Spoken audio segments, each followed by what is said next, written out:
Welcome to Making Pondo and Talking Pondo. Talking Pondo is a podcast where we pick out two movies each week and talk about them in detail. Making Pondo is a podcast where we talk to people we've made films with and we discuss all their experiences on set.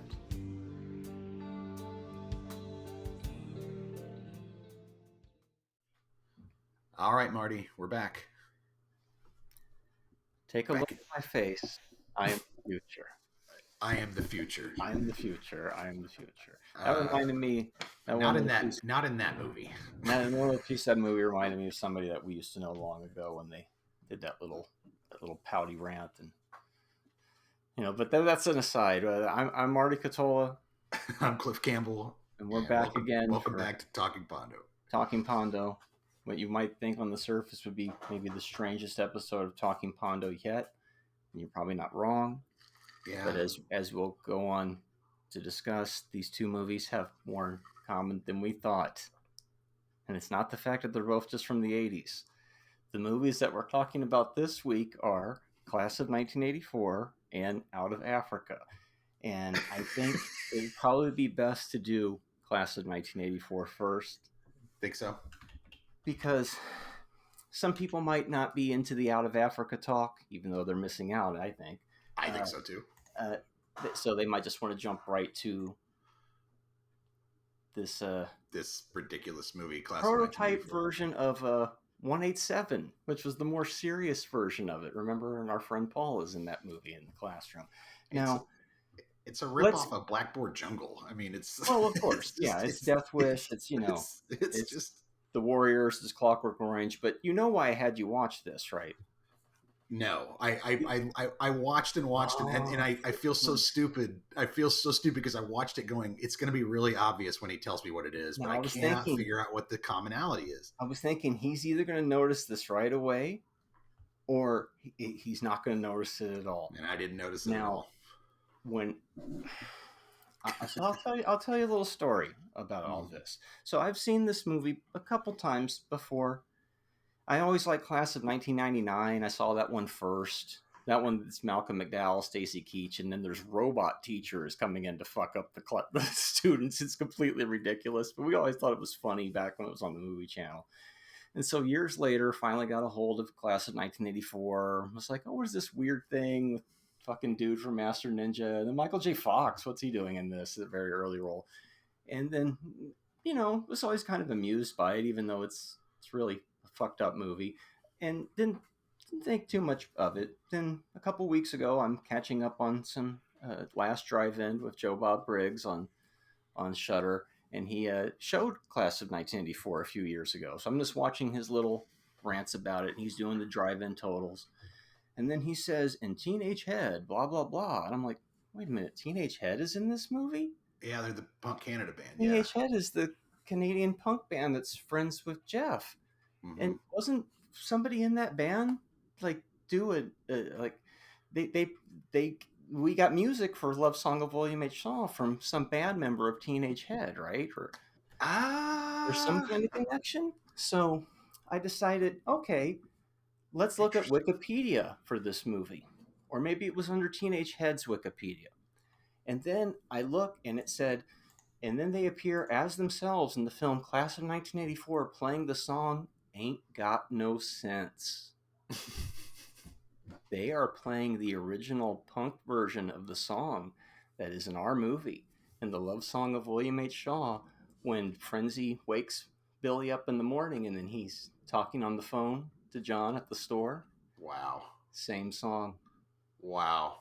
Blew my mind. How did I fucking not know that? How in the hell did I not know that? So there's Timothy Van Patten moshing to this fucking song. Apparently they had to shut that down, that shoot, because it got too rowdy at some point because real punkers showed up and stuff.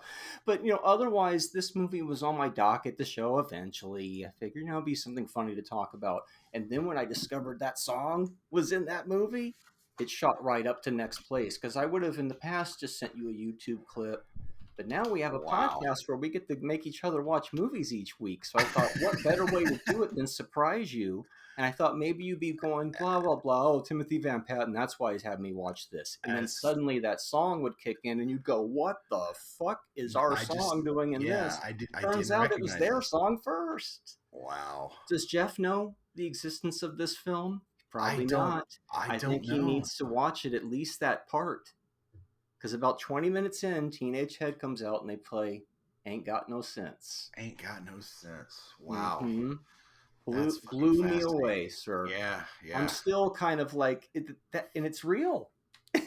It's like, of course it is, because Geoff knows everybody in what respect, it seems like. So now we get to surprise him with, hey, Geoff, did you know that song is in another movie? Mm-hmm. And it's in this mild kind of cult classic. Well, anyway, since that's interesting. Oh, and then there's a little making of documentary on the DVD, and they play the fucking Teenage Head song throughout the whole little thing, and I'm just sitting here just laughing my ass off every time it would come on. Wow. It's like, oh my God. Because it's that, and there's a Fear song. So here's Leaving once again. How many Leaving related movies keep popping up? This was total accident. Like I said, I wouldn't have brought this one to the table for ages, but there's one of our fucking songs. I got so cheesed out just thinking about it. It's just like, wow. So we get to surprise Geoff with this one, because he's probably going to be like, class of 1984. No, I'm not aware of that one. Interesting. Mm-hmm. That's interesting. Well, that makes me like the movie a bit more, which is good, because I didn't much like the movie at all. Yeah. It is what it is. I mean, it opens with a synth score into a bad 80s ballad that Alice Cooper doing the theme song. Cooper, yes. Those lyrics are just written for the movie. That's why it's extra corny. Hilariously bad fucking lyrics.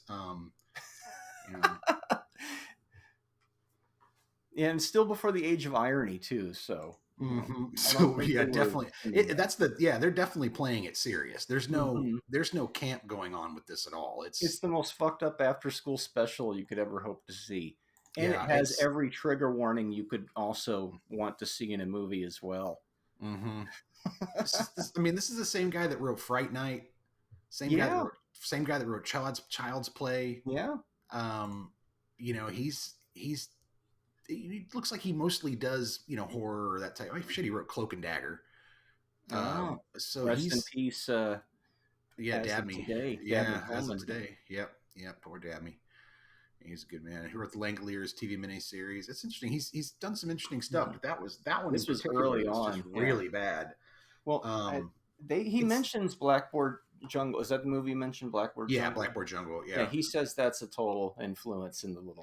It's like a Goodbye Mr. Chips meets Blackboard Jungle meets the 80s meets punk rock. It's basically what you think it is. They're trying to do something exploitive to try to fucking get some notice, to get a hit, to get some work. I did notice that Shelter movie. It was fun to see a young Michael J. Fox in one of his early roles. That was a lot of fun. The dude who plays what's his name? He plays the big kind of they're kind of big muscly dude, with the short hair. Yeah. Mm-hmm. He's in Beach Girls, I think, and he's in Meatballs. Oh yeah. He plays the guy with he's all the hot dogs or whatever in Meatballs. Canadian again.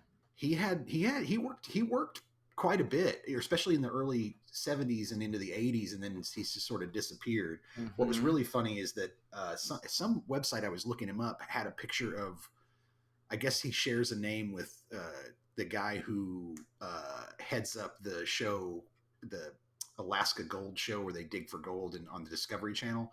So it had his picture.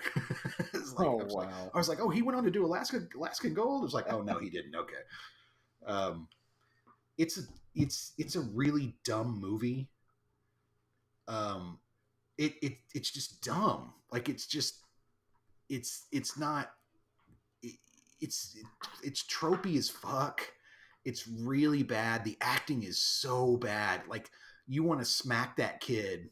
So Well, he's like, I'm playing the piano. Do I get the job? Teach? Shut up. Oh wow. This dialogue is fucking terrible. If Juju wants to play, he can meet us after school. You know, good. Come on. I mean, and the rape scene is, that is a rough. I mean, we complained about A Boy and His Dog, but I know. that Class of 1984 is so much worse, man. I mean, they take turns and show that shit. It's just like, oh my god, what are we watching? In the trailer. Really? When I went through the extras, there's a clip of it in the trailer. I'm like, oh my god. Now, a weird story about that is Mrs. Norris, the victim in the movie, she was the executive producer of the film. Wow. Yeah, the weird things you discover from the making of. And she said she was a little rattled during that scene, but everybody apologized after. And it's like, oh, what a weird fucking time for cinema. Like we mentioned even back on with the Klaus Kinski episode. Yeah. It's like people did crazy shit in movies. People got away with wild shit. And also agreed to do it. I mean, she's the executive producer and was like, yeah, go ahead, we'll do a rape scene. What the hell? I'll do it. It's like, yeah.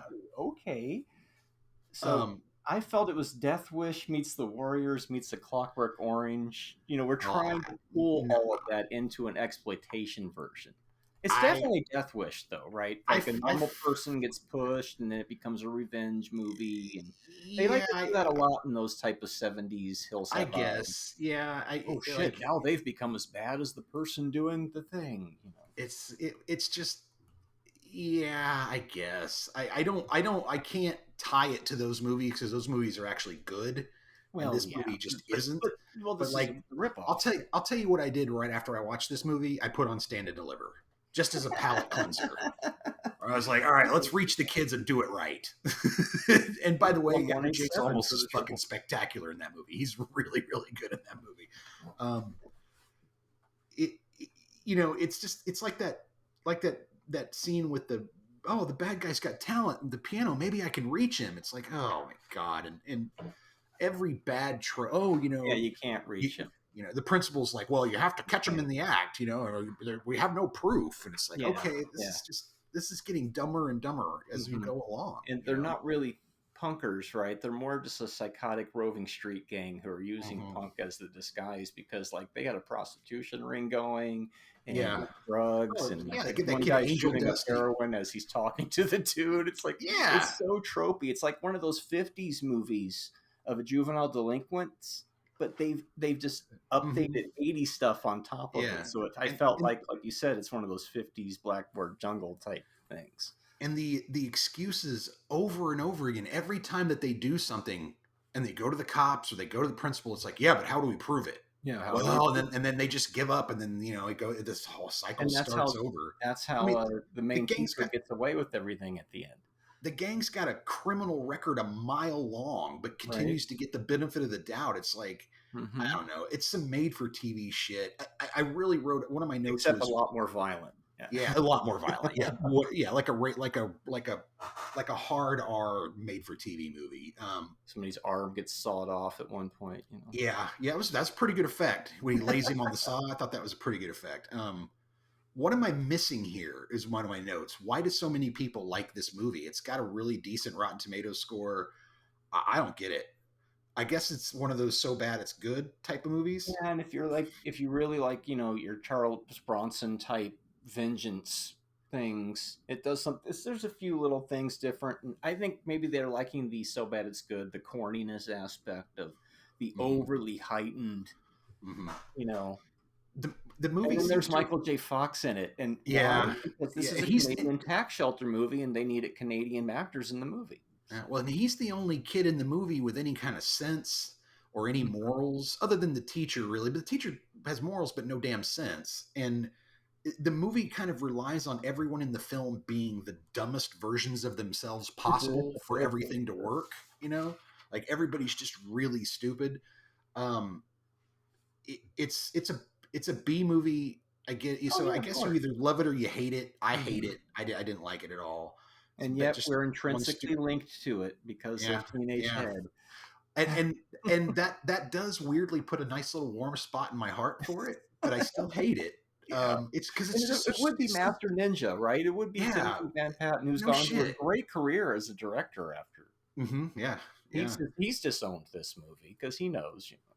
The only thing missing from this movie is a scene where, and it would just totally turn the movie. And this is what happened later on. Like this movie is right before they started doing this other trope, which Mm-hmm. is the trope where uh the guy's wife has been raped, but instead of going to like uh instead of going to lead the school band, he starts like strapping on gear and stuff, and then they cut away to two people who are talking about him. It's like, oh, you don't know who that is? Well, he was ex special forces before he decided to become a teacher, and blah blah blah, and they used to call him the blah blah blah man. And like, that's the only trope missing from this movie, I and thought it's the him same suiting back thing. up and just coming to just take them all Like, out. like, and I understand what they're trying to do. They're trying to show he's completely mild mannered, and Yeah, then it switches. But yeah, it's you kind of falling down type shit. Yeah. if you put, and I know it's a different movie, but if you put a hint of his traumatized past in Mm-hmm. the very beginning, when he flips out, you understand more. But this brings us to the original ending of the movie that test audiences hate it. So everything plays the same. And then uh, Van Patten's about to fall through the roof, right? And he's like, "Oh, pull me up," that moment. And Yeah. so originally, the teacher goes to pull him up, and then Van Patten pulls his hand away and is like, says something like, "Ah," and then he kills himself. He jumps. It was his final, like, "Fuck you," and the audiences were like, "Dude, we want to see the teacher kill that guy. We saw him kill everybody else." Yeah. And so Why would you rob us of that? Yeah. that's why that element of the teacher being brutal is not there, because it wasn't their intent in the first place, but it makes more sense. So they went back and put that punch in there. So it Uh, looks like he's hitting him. But I thought about it, and it's like that matches to when he's beating himself up in the bathroom. And he's like, "Look what he did to me, man. He beat me up and shit." And it's like, oh, see, he's doing that to him one last time to be like, "Fuck you. I have the upper hand," by killing himself and then framing him or whatever. But I think they made the better ending call. that's so dumb. A distributor watched the movie and said, "Dude, you gotta have the teacher kill this guy at the end too, because otherwise, what the fuck Mm. did we just sit through?" The audiences want that out of this. Um, the movie's super denigrating to women, Oh, it, not just the rape scene, but in general. mm-hmm. There's also like an early level of like torture porn to it, like where they really dig into the grisly act, like sawing the arm off and laying the dude on Oh the table yeah, saw, and it's just sawing him in the back and that type of stuff. it's like Um, it's borderline almost like Grindhouse, and yet there's Roddy McDowall in it. yeah. And honestly, my favorite scene in the movie is McDowell with the gun in the Right, classroom. that is the best That part. is the best scene in the The movie. only reason to really watch it in a Yeah, way. it actually works. It's a tense scene. You think he's going to shoot one of those kids, and those kids are scared to death. They're going to get the answers wrong. It's actually a pretty good scene. Um, Again, another trope is like at the end when he starts going after all the bad guys and they start looking for him, they all split up. Of course, they Mm-hmm. split up. You Of got to course they split do. up. Yeah, You know. Um, because it's a horror movie in a way. yeah, I mean, it's caricature. I get it, but Jesus, Yeah, it was just not good. and they don't make them like that anymore because they No. stopped making them like that shortly after, as you were saying. This is like right before First Blood, so after we get to that, those kind of revenge movies, '70s Well, but switch. they start to have a very like I feel like First Blood and Death Wish figured out how to how to do those revenge movies, but do them in a way that audiences go, oh yeah, totally. Like I get it. Like I understand why he would go off. I understand why why are you rooting for Rambo when he's fighting the police and the FBI? Like those are our peacekeepers, right? Well, you're rooting for him because we've set up enough reasoning that he would go off, right? Not just the fact that he's got some PTSD from being in Vietnam and everything, but the fact that he's been treated like shit by those cops. And all he's trying to do is walk from one end of town to the other and get the hell out of there. Right. And then of course Death Wish is that dude just basically losing everything and finally having enough, kind of a falling down type thing too, I guess. Yeah. But they figured out later on in the 80s how to make those work. These early ones, they just don't do them right. Like, it's not enough just to have a bunch of punk ass kids that you want to smack around, that you desperately want to punch in the face because they're little assholes, Wasn't there a movie called The Principal? Yeah. Isn't Yeah, it that's like a Jim you're Belushi. taking these Yeah. these themes, right? Where it's like, yeah, that's the one where Jim Belushi and Louis Gossett Jr. and Louis Gossett Jr. is passed too.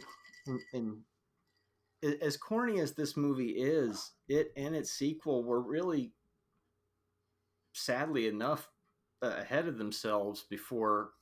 I mean, schools were violent, but they, it's not as violent as portrayed in these movies now. But the whole metal detectors and stuff, and it's like, yeah, they were looking into the future a little bit with that. Yeah, I guess there's a little bit of that. That's kind of unfortunate, but there it is, And then there's nasty shit with the animals. I mean, no animals were harmed in the movie, but it's just, boy, does this movie hit every little spot, because it's a revenge movie. Yeah, and it's and we talk about that like in the 70s and the 80s, like you could put a PG movie on and there'd be nudity in it. Yeah, that's true.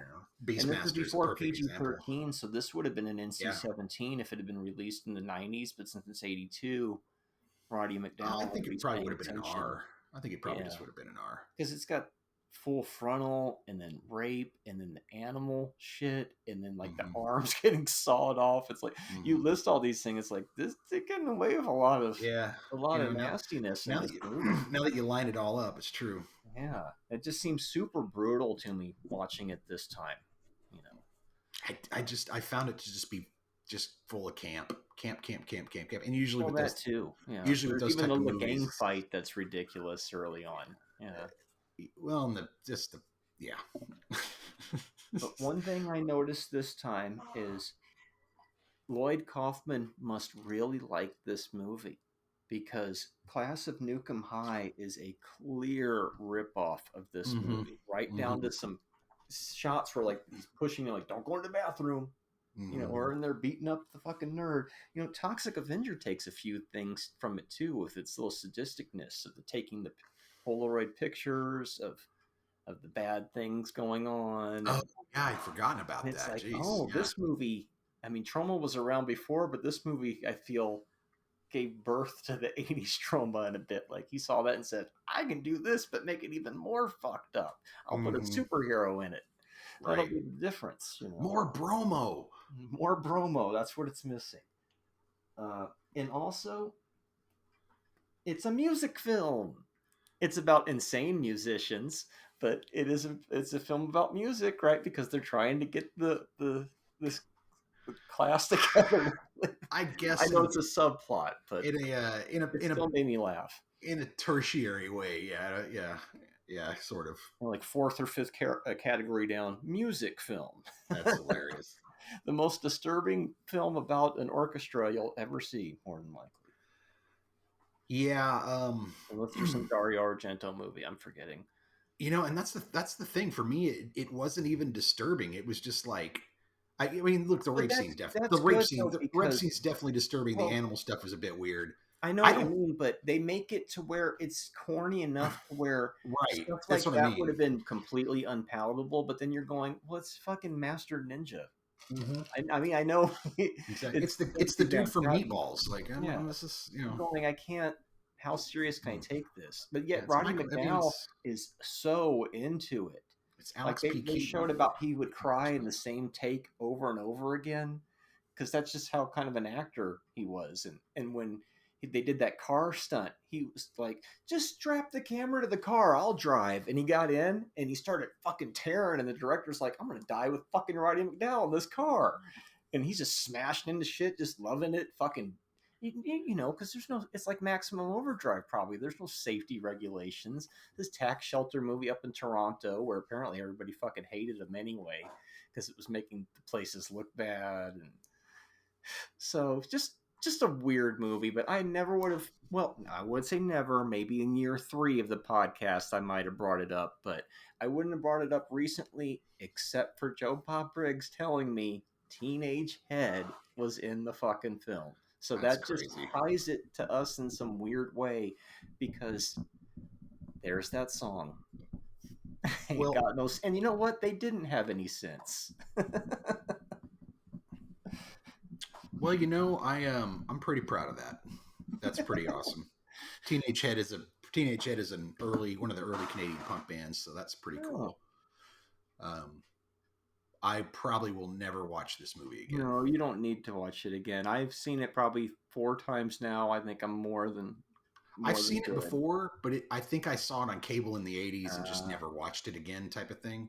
I like the second one more. It doesn't have anything to do with it, but I like the more 90s aspect of it. And I like that it's killer robots at that point. It's like punk kids versus RoboCop, so it's completely stupid. And it has that kid from Near Dark in it also. the one who's always the weird squirrely guy in the movies where you don't trust him or whatever, and it's like it makes that extra bizarre. Maybe one day we'll get to that, but that one I look at as a comedy. This one's just kind of grotesque, but like I said, only reason is because it was somehow connected to us through the Kevin Bacon game. So I hear you. Well, it doesn't work as a horror movie. It doesn't work really as a thriller. It doesn't work as a comedy. It just doesn't work. It doesn't know what it wants to do, and it's fucking weird. And it's way too over the top. Yeah. And I mean, look, I don't mind over the top, but just some of the choices were just like ugh. And I don't even mean the more obvious stuff. I'm just talking about the way they decided to make the movie, things that they decided to do. The story itself is really ridiculous. That kid climbing the flagpole on angel dust I forgot falling to his death. I mean, come on. That's usually something we bring up after we stop recording, so I'm glad you remember that. Isn't that silly? It's very silly. Even Joe Bob's like, they're making a statement. I don't know what statement they're making, but they're making a statement, He falls and he's wrapped in the flag. Mm-hmm.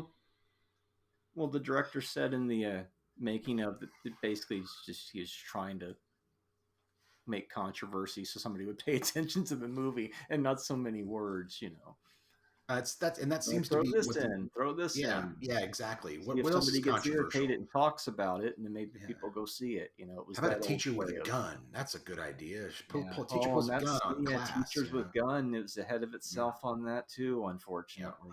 Yep. They spent 2 days shooting that scene, apparently, with Roddy with the gun at the students. Yeah, it shows. That is really the only reason to watch it. That scene and the Teenage Head scene. So you can just Google Teenage Head Class of 1984 on YouTube and just watch that clip, and you're good.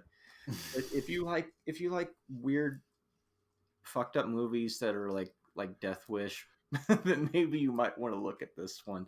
If I were to grade this on a scale of against say the other movie we're talking about, and this one's probably 1 or a half star, but based on my own personal taste of it, and like I've said before, 2 stars means I'm giving it 2.5 because it does make me giggle. I can sit there and watch Timothy Van Patten for an hour and a half and laugh, but like we were discussing earlier, I'm probably not going back to this again. Yeah, the Teenage Head thing does pull it up that extra half a star for me. I know it shouldn't, but it does.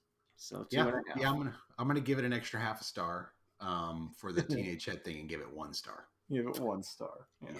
Yeah. It was You're giving it the actual rating. I'm giving it I just rose-colored glasses rating. No, and that's the thing is there's other than the Teenage Head thing, there's really nothing rose-colored for me for this movie. It's just like I watched this movie. It was like watching somebody throw shit on a wall, and it just was not for me.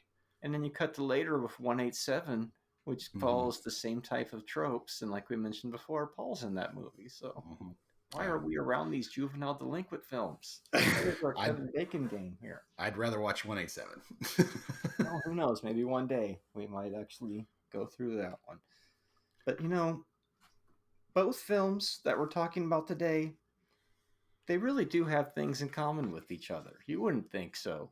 But they're both about characters who got into situations that they're just not sure how to get out of. And they want to teach kids things along the way, too. They both know So the second movie couldn't be further from the first film, but yet back in the 80s, you could have come home from the video store with both of these movies, and that would have been your night, because that's how renting films were. It was multi-genre. Yeah, yeah. You didn't just watch comedies or horror. You watched a lot of different stuff. Yeah. Out of Africa from 1985, our second Best Picture winner that we've covered. Yep, that's true. I picked this one because it was Mother's Day. Yeah. And this was my mom's favorite movie. So I hadn't seen it. I mean, like till she passed away, 2006. So I haven't seen this movie. I don't really watch many of her favorite movies. They're okay. I mean, not because of that reason, but just I don't know. I just haven't watched them in a long time. So this was an interesting watch for me. I haven't watched this in 40 years. Really? Wow. I was about to say, where's the plot of this movie since it came out, but did we even say what the other movie was about? I don't think 1994 is about this teacher who moves from another like suburb where everything's nice, and then he moves to this inner city, and then he has to go to this school, and the kids are fucking terrible, and then it turns into a revenge movie. Yep. That's funny because sometimes we don't. Sometimes we skip it. Yeah.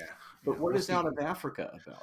So Out of Africa follows the life of Karen Blixen, who is has money, and it is. She's an actual Karen Blixen's an actual person. So it's based on a. I don't know. I'm not going to. It looked like it was based on like 3 different books, if I remember the opening credits right. Yeah, but I'm not gonna. It's basically her life, and I'm not gonna. I'm not gonna try to vouch for how close to reality or truth the movie is. Yeah. But basically, follows her life. She's from a small royalty. She's a baroness. She's got money, and the guy she loves. She loves these 2 brothers, or she loves this guy and he's got a brother. The dude disses her, and she's desperate to leave. Where is she from? That small Denmark. She's desperate. Yeah, she's desperate to leave Denmark. She just can't stand living there anymore. So she marries this dude, and they move to Africa in the early 1900s, and they start a plantation. They were going to raise cattle, but he decides coffee is a better way. And her life is kind of complicated. Yeah, he's what they call like a husband of convenience. And then she meets this guy Dennis, who's her true love, and basically goes through troubles on the plantation, schooling the natives, war, and eventually even catching VD from her fucking husband, who's a real dickhead.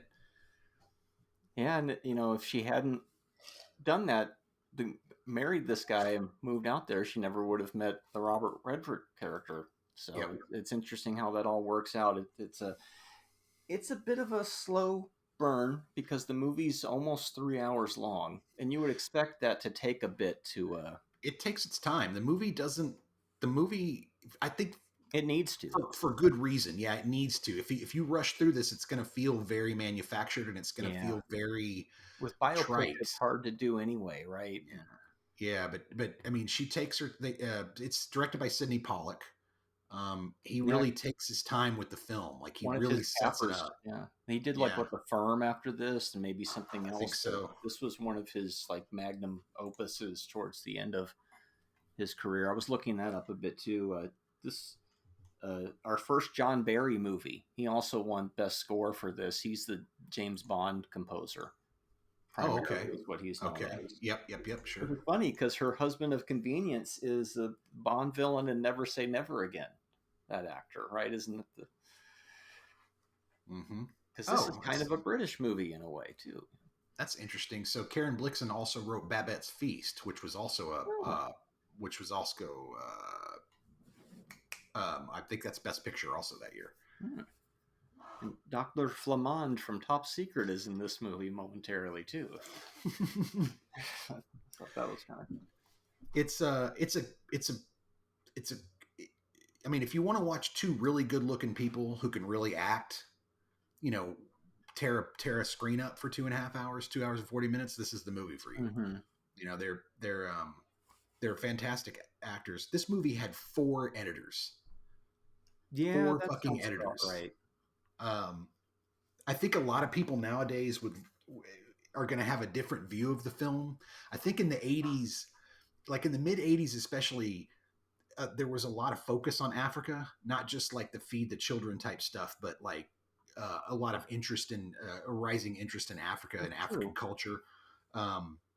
And so, you get these films like Out of Africa, and it's a gorgeous film. Like, I mean, he lovingly shoots the African landscape, and there's just some beautiful, beautiful Yeah, shots that when was some of the criticisms. Like, apparently her stories are not really about landscape shots and stuff. Mm-hmm. But I mean, you making Mm-hmm. a movie. Yeah.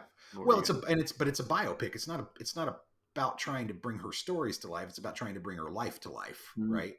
Um, there's that great shot of the biplane when it goes low over those fields of flamingos and scatters them. It's just absolutely Mm-hmm. gorgeous along the coastline.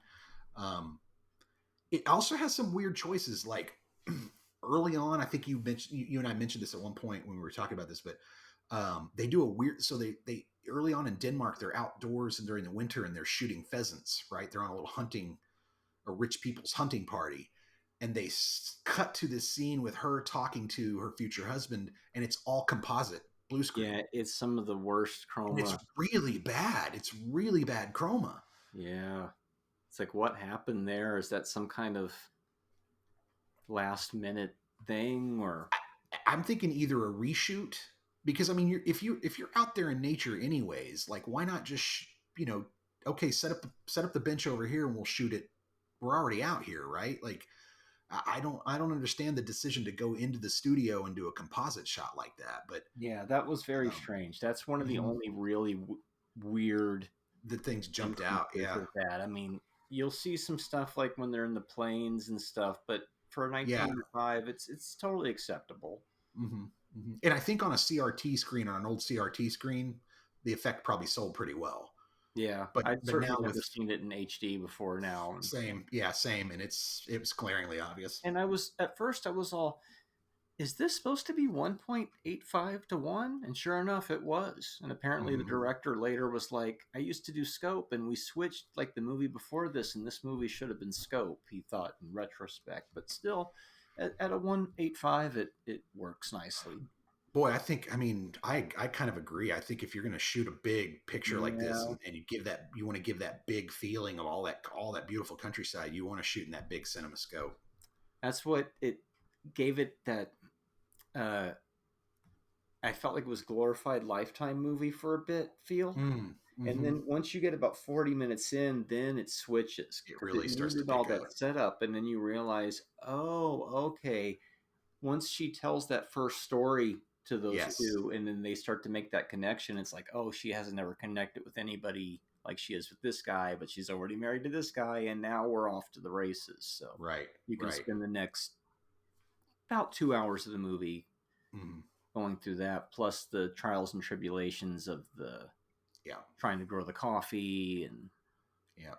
I mean, it's essentially a love story. I mean, basically, what you're watching is a romance movie, oh, totally. Yeah. which is I can see why my mom loved it. My mom's a huge Robert Redford fan, and a Meryl Streep fan, and she's one of my favorite actresses. I think she's probably one of the best out there.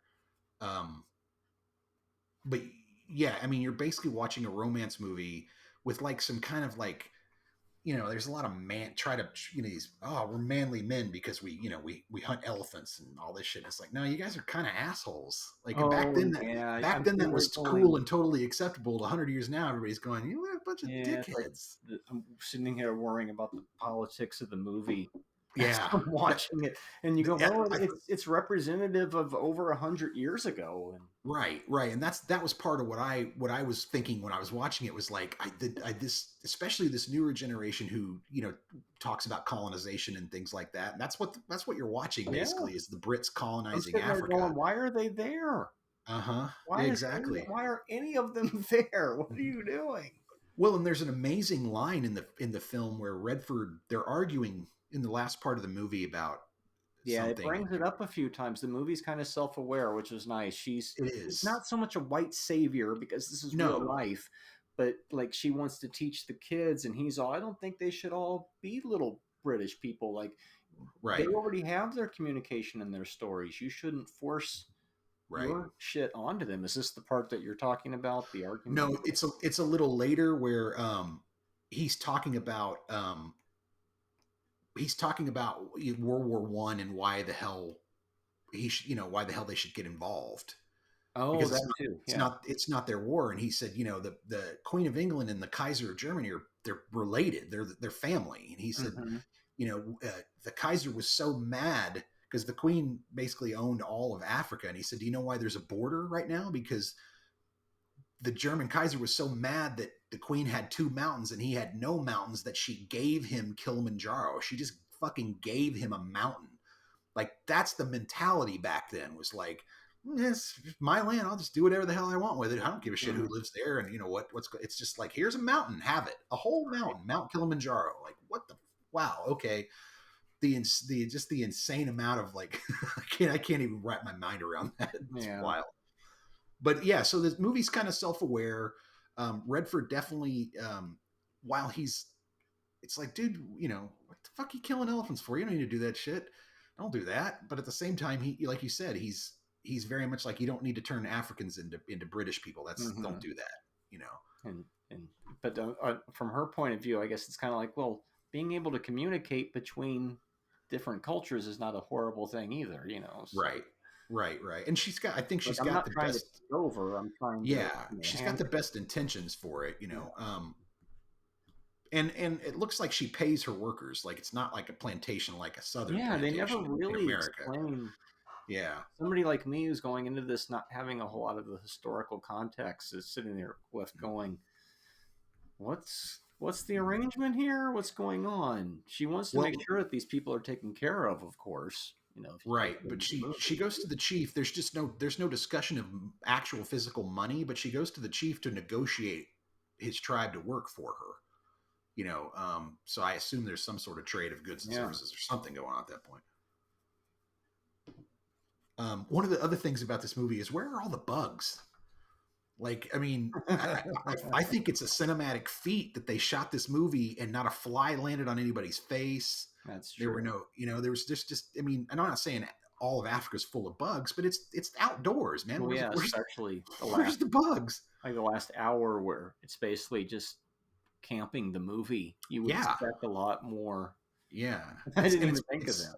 It's not even camping, it's glamping. Like, that's the most glamorous. I mean, they're eating dinner with, fruit and full sets of china and crystal, and they're drinking wine and listening to music on a phonograph, and it's like, damn. Yeah, it's like, how must be rough. Yeah, because like the movie set, over 100 years ago in the early 1900s, and it's like, oh well, I show up one day with the dawn of recorded music.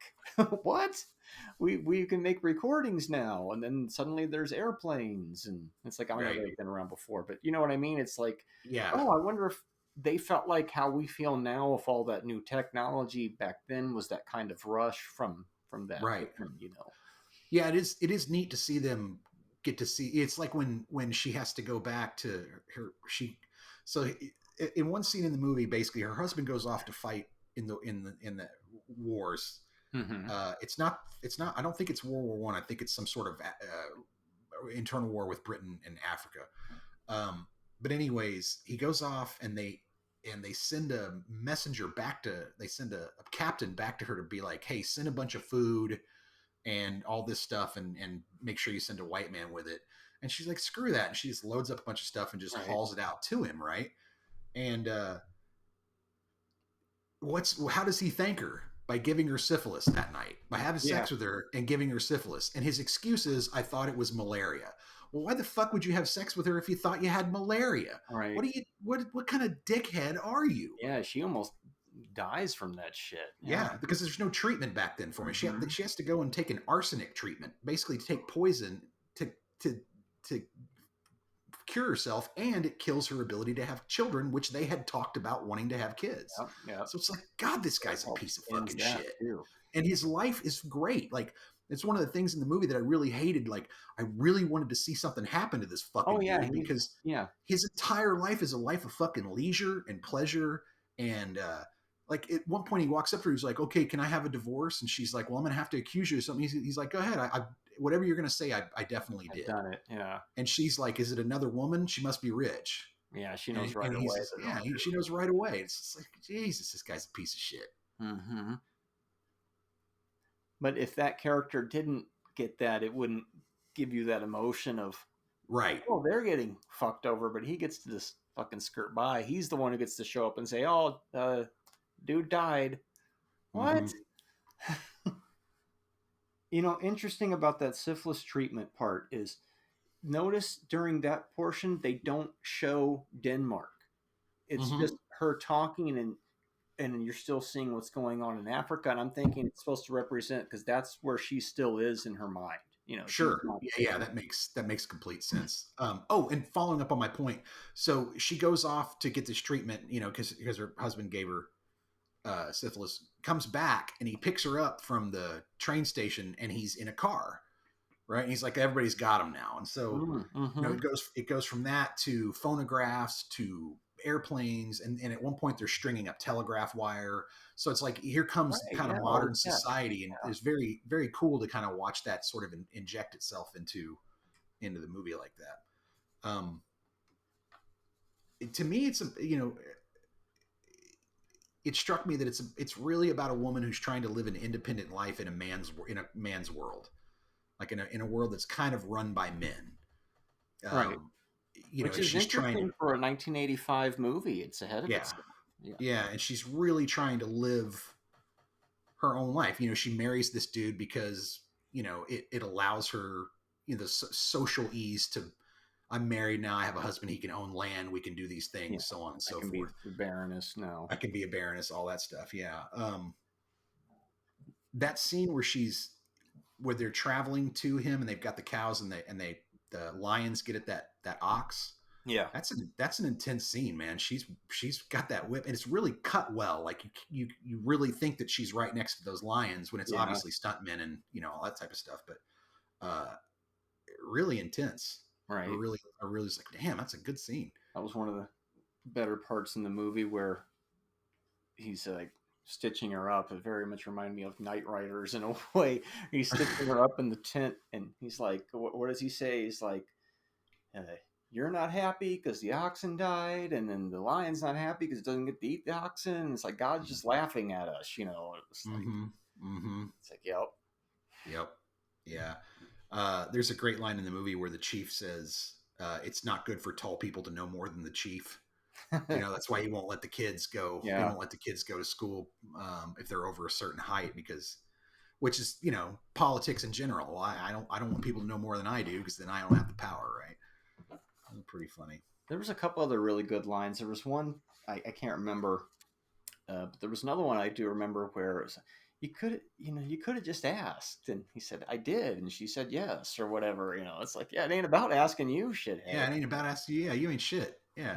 You ain't got nothing to do with this. Uh-uh. There was another line kind of like that early on where it was just like, ooh, that's some biting fucking dialogue there. Yeah. There, in the movie's got some good dialogue. I mean, it's written in that sort of style where people didn't just outright insult each other and call each other assholes or fuckheads. Instead, they had usually some pretty biting words for each other, um, at least in the movies. Yeah. And he wants to, his big dilemma, the Dennis character, is he wants to always go off on safari. He can't stay home Mm-hmm. for long periods of time. After 2 or 3 days, he gets itchy and shit. And for a Yeah. while, that agreement works, but then she starts to not like the agreement that much anymore. And then eventually, in this very heartfelt scene later, he's like, "Well, you basically ruined it for me, and now I Yeah. don't want to be alone anymore." And Yeah. I'm I'm like, glad oh, you that's brought that. one of the best parts too. I agree, man. I'm glad you brought that scene in that lineup, because you at first you think he's accusing her, and then you realize he's basically admitting defeat, or he's like, this reason that I leave is just done now. I can't be, you've ruined being lonely for me. You know, which is a really kind of poignant thing. Yeah, it's like 90 minutes into the movie, we just go on safari for like an hour. Yeah. Like, we go on a long safari, 30 or 45 minutes of them just hanging out and making goo eyes at each other and eating and shooting shit. And it's pretty wild. Yeah, saving each other from lions. Yep. And that's that inciting incident. Ooh, we almost both got eaten by lions. It's Yes. sexy time. Now it's sexy time. Yep. Yep. Yeah, he finally takes her on the expedition. which is like showing her the world and doing things. And the other guy was just that marriage of convenience, which he thought she needed to do because she thought time was running out anyway. Was the whole point. Well, and which brings me, one of the things that I was wondering during the movie is Redford's character is sort of a mystery in the fact of like, you know, how does this dude get these safari trucks that he's able to drive around? Where do these planes come? He owns a plane and he flies it around. Like, where's he getting the money for fuel? Where's he getting money for the fucking plane? That's why he works all the time. I guess shooting ivory must be, you know, pretty lucrative or something. I don't know. Also, you see the progress of like, oh, can't do the ivory thing anymore. You know, yeah. You know, so we get to see. Yeah, so now we're going to be professional safari people. Yeah. Eventually, I think in real life, I think he was more switching to just taking pictures and more preservation before. Mm-hmm. He passed when he was still like in his 40s, and that plane accident happened. Yeah. Wow, these people were all still relatively young, but back then you pack a lot more time into your years. There's a song, I think it's just it's like, I think it's sung by some African children that is repeated throughout the movie. It's repeated in the beginning, and then through the movie as we cut into scenes. Sometimes as we're looking over the landscape, you'll hear this song, and at the last part of the movie, after he leaves that last time and says, "I'm going to go to Sambo or whatever it is, and I'll be back to, you know, and then we'll go to Mombasa and I'll take you out of here." He's basically given up. He's agreed to basically, look, we're just going to live together for the rest of our lives. I'm not going to do this travel stuff anymore. And that song starts, and then it abruptly stops. It just, they don't let it fade out like they normally do throughout the movie. It abruptly stops. That's the moment he dies. Mm-hmm. Like, it's not on screen. You're looking at something else. You're looking at something else, landscape or something. But that song plays, and then it just cuts off abruptly, and you're like, that dude's dead. Yep. Like, that dude's straight dead. And I thought that was a really nice touch. Yeah. Don't show the plane crash. Don't show any of that, because as soon as that song stops and we cut back to the house and we see her husband pull up, we know what's going on. Mm-hmm. Like, oh shit, he's there. That dude's dead, and he's there to tell her he's dead. Oh no. Yeah, that probably would have made Night Riders a little more effective, because you see the truck and then the debris, which is still effective after he gets hit. But weird, I didn't think of similarities. It's because we record these so many weeks ahead, people, and then we listen to the episodes sometimes when they finally come out. And I think that Night Riders one just came out like a week or so ago, so I have that movie stuck in my head now thinking about this one. This is a sad fucking movie. Oh yeah. I mean, in the end, it's a really sad movie about a woman who tried to create a life in a country that she probably didn't belong in the first place, but she fell in love with and was forced to leave and never returned. Apparently she never returned to Africa. And yet, if she hadn't done any of this, she never would have met dude in the first place. So it's like it all kind of had to happen that way. I like the nice touch at the end where because you remember when she first arrives in Africa and goes into that club looking for her husband, and those dudes are all like, "Get her the fuck out of here! What's she doing here? It's a man's club." And at the very end of the movie, they invite her in and they have toast a drink with her and send her off. And I thought that was a really nice touch, right? Especially for what that means in the society back then, where women were not allowed in those types of places at all. And she managed to start that school, and then eventually the chief allowed the people taller than him to in there. Yeah. She even got the entire, because she had to sell the farm back to the bank, I think. Yeah. She got the entire tribe moved onto other land. She got them to give up land for that other tribe.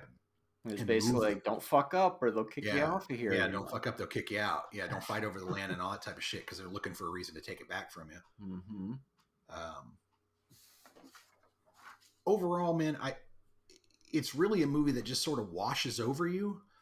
If you just kind of go with it, it'll eventually kind of take you to some interesting places and show you some really cool shit. And Africa's fucking beautiful. Yeah, 10-year-old's not going to understand this movie. I couldn't pay attention to it when it was new. I think I was 11 or 12 when I saw it the first time.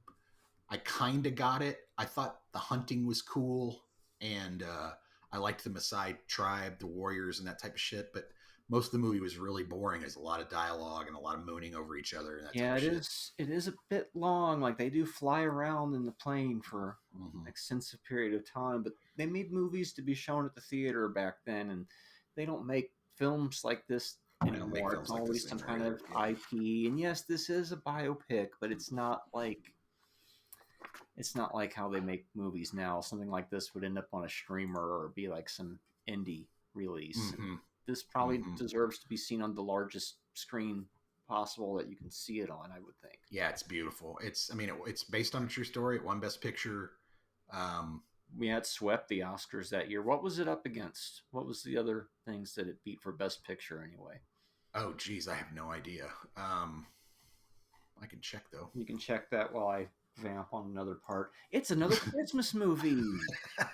We have watched another movie set at Christmas, and this one is also special because it's a New Year's movie. If you start this movie at approximately 10:45 p.m. in the correct seconds on New Year's Eve, you will have a very interesting Happy New Year, right? True. Because they do count down to New Year in this movie, and it's one of those awkward New Years. So if you want an awkward New Year, start your year with Out of Africa. Okay, so wow. So this was category here. All right. Best Picture. Boom. So this was up against, god dang, Out of Africa, The Color Purple. Oh, that didn't win anything that year. And that movie's just as good as this movie, I'd say. I agree. Kiss of the Spider Woman, which is an excellent movie. Prizzi's Honor. Ooh, that movie's not aged well, I don't think. No. And Witness. Yeah. The Witness sketch, ladies and gentlemen. The Witness sketch. Let's see. Redford wasn't nominated for acting, and neither was why am I spacing on her name? Meryl Streep. Yeah, she wasn't. I don't think so. Oh, Redford, wait, my bad. Redford was supposed to be. She was nominated. I was gonna say, yeah. Yeah, she was nominated, but she got beat by. That's one I'll have to revisit. She got beat by Geraldine Page in Trip to Bountiful. Oh well, that was one of those we have to give it to her now. Yeah, and that was a good one too. So yeah, good little movie. Yeah, apparently his character in real life was British, but then for some reason they decided to just Americanize the character for Robert Redford, and because they were like, your British accent's not doing it, just be yourself. It was one of those, I think, from the wiki page I was glancing through. And Pollock won directing for this too. So yeah, they makes a lot of sense. Yeah. Would this win Best Picture now? I don't know. It's got a few moments in it where I see, okay, this is where it achieves the greatness, and I can see why. But it's one of those understated Best Picture winners, Yeah, I mean, I think it's a singular film. I don't think you're going to see another one kind of like it in the way that it handles the romance and also puts it within the time period.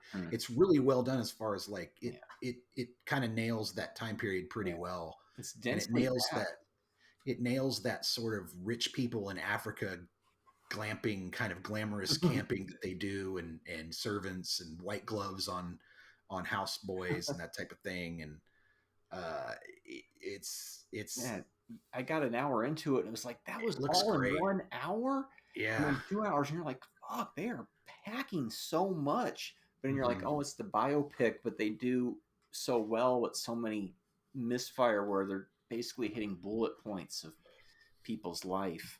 And this movie suffers from that a little bit because it's hard to make a biopic and not have that happen. But by and large, you feel like you're just watching a story. You don't feel like you're watching a story about somebody. True. Even though it does kind of keep you at a distance as a viewer. It doesn't really pull you in. You feel more like you're observing rather than in it, like some movies do. Like Sicario puts you in the action, but Out of Africa, you're more outside of it. True. That's a good point. I don't know. I don't think Hollywood would take a movie like this on nowadays. I don't think that they would say, who's the audience for this? Right. I mean, that's the what's problem. The IP? And they'd probably say, hey, have you considered turning it into a rom-com? We can get Sydney Sweeney and, we'll do Out of Africa, the romantic comedy. Oh, no. I don't know. I don't know. I don't know if audiences I just don't know if audiences have the palate for this type of film anymore. Maybe they do, maybe they don't. You know, I mean, there for people who really love on streamers, they do. Yeah. For people who really love movies, I think this is a movie that people would enjoy. For people who are like, I like action movies, or I like science fiction and horror. You know, you're probably not going to enjoy this then. Yeah. Well, I mean, if you got to, you know, the more movies you watch, the wider your palette tends to get anyway, I think. Mm-hmm. Yeah, that's why it's fun to have mixed this with that other movie this week, because like we watch them both. You could have come home from Duke's Video with both of these VHS and not know what they were. And well, which one are we watching first? Oh shit, Out of Africa, palette cleanser, please, of class of 1984. She was, I mean, and Meryl Streep's just fucking great in it. Yeah, it sticks with you too. You think about it for days. Yeah, you think about it for days. Yeah, you really do. Unpack in the story, you know. Yeah, I almost started it over again from the beginning, like an hour and a half in, because I'm like, I feel like there's stuff in the beginning, like I wasn't invested enough and stuff went past, but I think I picked up everything. It's kind of like watching Lawrence or Kwai. Yeah. You know, it's one of those big, long, kind of expansive, epic movies that there's a lot going on. You got to kind of pay attention. You know, because if you don't, you're going to miss things. But also, the movie grabs you, so you want to pay attention. Wow, how did they do that? I mean, I guess they shot the movie in '84, but this is after Heaven's Gate, so they weren't making long epics anymore. And I guess somebody took a gamble and it paid off. I guess. I mean, It wasn't like, I mean, it made like double its money, I think. But by those standards of 40 years ago, it's a shit ton of money. It was a very huge success. But yeah, I mean, they made Gandhi in '82, and that was a huge hit. That's true. So I mean, I guess, but I know what you're saying. It reminded me of Gandhi in a way too. Yeah. Normally, they maybe did one or two of these types a year tops back in the '80s, like two and a half, 2:45. That's a long ass movie. Yeah, you know, that's a long movie. It feels like it's 6 hours, not in a bad way, but just the amount of information they give you. They really pack it in. Oh, yeah, they really pack it in. So it was a $31 million budget, and it did 87 million. Yeah, that's a hit. Yeah, especially in 1985 terms. December of '85, so it's almost a 1986 movie. That's why it sits in my mind next to Stand By Me and shit like that, you know. Well, and they probably released it in December to make sure they got Oscar. Yep. Yeah, Oscar contention. 227 million gross worldwide. Yeah, film did fine. Nine times what they invested into it, so that's pretty good. Was this a 2 VHS set? Boy, I think it was. I think it was, yeah. Yeah, I'd never seen it widescreen before, so that was nice. But I agree with him about that scope thing. Yeah, I think I agree with you. I think it would have been much better in scope. So who was the director again? Sidney Pollack. Sidney Pollack, yes. We know him as giving Vince and the guys a ride to the Cannes Film Festival in that one episode of Entourage as I continue the Kevin Bacon game. Back to that show that I'm one of the only people that seems to care about. No, I think it's funny because it's not necessarily funny, but that was one of the last things he ever did was that part on Entourage, actually. They got him in there just in time. So apparently there's a Disney TV cut of this. With extra scenes, right? No, where the lovemaking cut out with Dennis. And they slightly expand her relationship with Farrah. So that's interesting. Oh, okay. I'd watch extra scenes. The movie's interested me enough that I'd watch any kind of bonus features and stuff. Yeah, her friend doesn't get too developed. What was her friend's name? Felicity. She shows up in a few scenes. Yeah. And then it's like, oh, I'm going to take her on safari with me. It's like, well, you're not going to hook up. It's like, oh, of course I'm not. You know, obviously I'm putting this in this modern quickie language for the sake of the podcast. But so that was an interesting way to use that character. Yeah, I agree. They try to cram it all in, you know. The other thing I kind of liked was when she shows up, that dude that's gonna be, I guess, her right hand man throughout the movie. He's one of the Kyuku tribe, and at the very end, where she's like, "You can't go with me where I'm going. You're not gonna want to go." Oh yeah. And he's like, and he's like, she says, "You remember when we used to go on safari and you'd go ahead and you'd wait for us?" And he go, "Yeah, and I'd light a fire so you could find me." So she's like, "Yeah, so that's what I'm going to do. I'm going to go ahead and I'll light a fire for you so you can find me." He says, "You're going to have to make it really big." You know, like, oh, they don't have cooking where you're going. Yeah, yeah, that's some and good then, of stuff. course, the whole, of course the lions visit the dude's grave because you fucking shot lions. They're like, this is the motherfucker that killed our fucking, it's like Jaws the Revenge and shit. Well, but he also spares that lion. Oh, I know. When he stories. Yeah, he killed the lion because he had to. Animals were everywhere then too. It wasn't because of this shit. They eventually became endangered, but back then was a lot of fucking animals running around, and you get eaten real quick. And so, if you make a horror movie out of this, Robert Redford's character is a werewolf, and that's why he has to keep leaving. Because he has to go turn into a wolf for a bit. Then he comes back and he's fine. You seem to leave right before the full moon every month. Why is that? I have a calling. So, what did you think? What are you rating it? I give it a 3. It's leaning towards a 3.5, but it is just it does take a bit to get there. Like other movies we've talked about, it has to be that long. But I mean, I like it a lot more than the other movie we watched, and there's only a half-star difference in that. But 2.5 to a 3 is kind of a bigger leap to me there. So.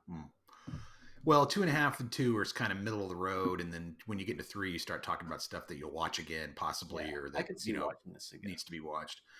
I'm going to go 3.5. Yeah.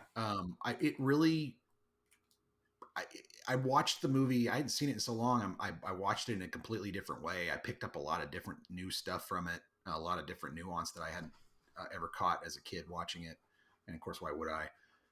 Because it's really a story for adults. It's about adults and about adult shit. It's not a kids movie, not even close. But yeah, I'd say 3.5. Nice. It's funny, man. I remember when I picked this one and we got off the podcast last week, I was like, oh, that may have been a bad choice. And then I started it up and I was like, oh, 2 hours and 41 minutes. And then about an hour and 20 minutes into it, I'm like, how long has this been going? I'm like, dang, an hour and 20 minutes. Okay. This is actually an easy watch for 2 hours and 40 minutes for me. Yeah. I didn't feel like it dragged. And like you said, it needs to take that time to really breathe and open the characters up and let the story happen. Yeah, it caught me about 40 minutes in to where I was just like, oh, this is going to be a slog. And then eventually it clicked and I'm like, oh, okay. That's why, like I was saying, I felt like going back and watching that part because I wasn't catching it right. Yeah. That's kind of, and that was like one of my notes in 1984. What am I missing here? Why do people like, am I missing the wiring that makes this movie good? Because other people seem to like it, but I guess it's just, again, so bad it's good, right? Well, there's that, and I think it's kind of like our Near Dark discussion. You expect a run-of-the-mill thing, and this, it does that, but then it has a few moments where it does something a little different, like Roddy McDowall with the pulling the gun on the people, and so the students. It gives it that extra half a star above. It doesn't make it awesome or classic, but it puts it a class above. You get that, so much of this so bad it's good stuff. The ridiculous Alice Cooper song that starts the movie. So bad. The part where he's walking down the hall. Perry Reeves. Perry Reeves. This guy's name is like Perry King. Perry King, there you go. Perry Reeves is Entourage. Perry Reeves is Entourage. That's Mrs. Ari. That's Mrs. Ari Gold. He's walking down the hallway, and the other students are like harassing him. And then Timothy Van Patten comes around, and he starts going, "I'm the future. I'm the future. I'm the future." It's the one of the silliest things you'll ever see in a movie, I think. And you do want to punch him right there. So badly. He reminds me of somebody that we used to know a long time ago, right there in that one particular scene. And you go, oh, yeah, okay. Guys, I'm fucking put. You know, if you just want to sit around and play the same shit and then push it. Well, there's that, but there's I didn't even think of that. But anyway, if you're gonna watch these movies, Out of Africa is clearly the good movie. If you like So Bad It's Good, like if you're a big MST fan, but you can stomach something that's really nasty, Class of 1984. If you don't have a penchant for some of the nasty or grindhouse tropes, you might want to stay away from Class of 1984. It's you're definitely going to take a roll in the gutter watching that movie. But if you don't mind that, or if you find it funny and that type of thing, give it a watch. Then you get to see Michael J. Fox get stabbed. That's right. He gets shanked during who doesn't want to see that? Right? Kitchen riot. He lives. So what do you got? They thought he was squealing. They thought he was squealing too. Well, that's why you don't want to be seen talking to teachers or cops, because right, he's going to get these kids killed. Leave him alone. Yeah, I know. But see, he's off on his vengeance trip. Like it's like, again, it's Roddy McDowell really flipped out. Yeah. Everybody is the stupidest versions of themselves in that movie. Oh yeah, got no sense. None. All hat, no cattle, as they say around here. Wow. So what do you got for me next week? I'm torn between two. I had some kind of dumb joke, fucking segue something or another, and I've completely forgotten it. So that throw you off? Sorry. No, I forgot it. Well, it had nothing to do with our conversation. That's why I got to note everything down, but probably wasn't that clever. Your movie next week is from 1958. It's called Mon Oncle. It is a French film by Jacques Tati. It's about 2 hours long. And I'm not telling you much about it, but for anybody playing along at home, watch it on the biggest screen possible. And if you can, try not to get interrupted while you're watching. And I know it's hard. Sometimes the phone goes off, shit happens. But it's one of those, like, if you had an opportunity to watch it at the theater the first time, because it demands to be seen large, much like Out of Africa in a way. And I watched it for the first time a few months ago, and I was, pleasantly surprised, as they say. So I've had this one in my back pocket for a while. Wanted to get it out before season 1 was over. And it's a nice palate cleanser. Well, maybe not the Out of Africa. It kind of makes sense after that. It's another good movie. So, My Uncle is the English translation. My Uncle, okay. Mon Uncle, okay. Yeah, part of the Criterion Collection. So, I'm really torn between these two movies. Do I give you something older, or do I give you something more recent? Older, more recent. Yeah, I'm back out of my 80s trip now. So. Yeah, you gave me something old. You gave me something older. Something borrowed, something blue. This movie would be from like 79. Okay, we'll do this one. So this one's from 2017. Ooh. This will be our first actual music movie. Okay. Not a musical. You know my definition of a music movie is a movie that's about music, or about a band, or about making music, creating music that isn't a musical. I'm going to give you Band-Aid from 2017. Written and directed. Okay. Written and directed by and starring Zoe Lister-Jones. I caught this one 5 or 6 years ago, and it's a little indie picture she made for about $5 million, and she did a fantastic job, and it really stuck with me. So nice. So we're watching 2 good movies next time. Not that Class of 1984. It depends on what you say good, right? But critically acclaimed, I should say. And that's another great thing about this podcast is you told me about this Band-Aid movie a few years ago, and it was always one of those, you should watch that. Yeah, I should watch that. And you never find the time. But thanks to this show, I have the time now because that's my assignment, so I get to watch it. So it's kind of cool how that works out. Yeah, I love it. I'm watching more films doing this podcast than I think I've watched in years. At least 2 a week, and that's on top of anything else I'm keeping up with. So it's been pretty nice. All right then. Well, okay. So next week it'll be Mon Uncle and Band-Aid. Yeah. here on Talking Pondo. Till then, Marty. Later. Later.